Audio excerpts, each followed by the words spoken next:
So one of my big deals that I did in my career was I pitched against Hernandez, and this dude, I mean, these batters are unbelievable.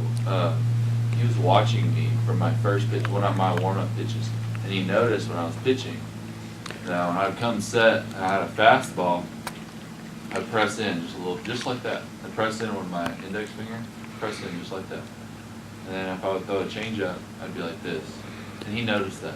That's how much they watch. And he knew from my first pitch what I was going to throw. And he ended up hitting 2 doubles on me that day. It was bad. But and then he told me after what I was doing. And so all that stuff, like you gotta make sure that you're consistent with everything.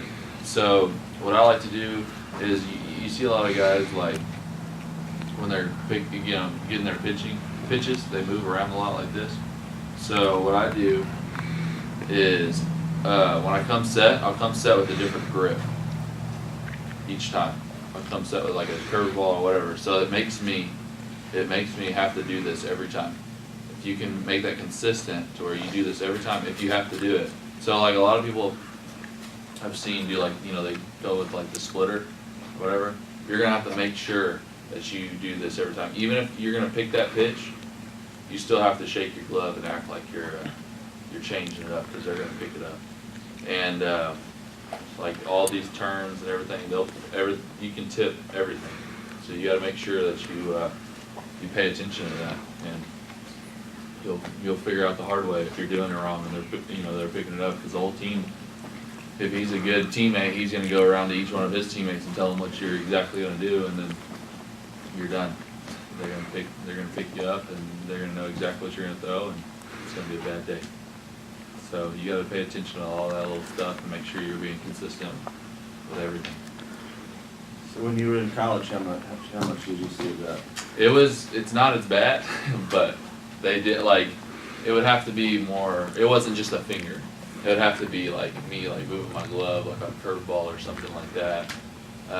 It would have to be more, disdain and stuff, rather than just a finger. But every level, it gets a little more advanced, what they pick up and stuff, like like body language and stuff like, if you step on the mound with your right foot, stuff like that. It's crazy.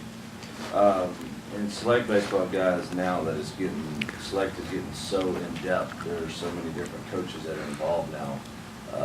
I'm starting to see it more in select. We didn't see it in Little League, we didn't see anything like that. But you're starting to see it a lot more in select baseball. So it's important now at this level that you start understanding that. You start making those, seeing those different things. I see guys that come set on the mound. They take the mound in a stretch and they put their ball behind their back.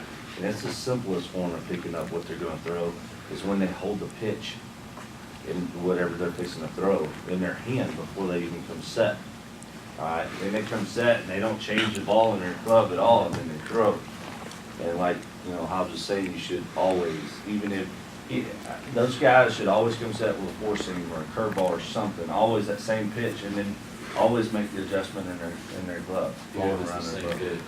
Yeah. Even if you already have a grip, you still move it around just to throw them off. Even in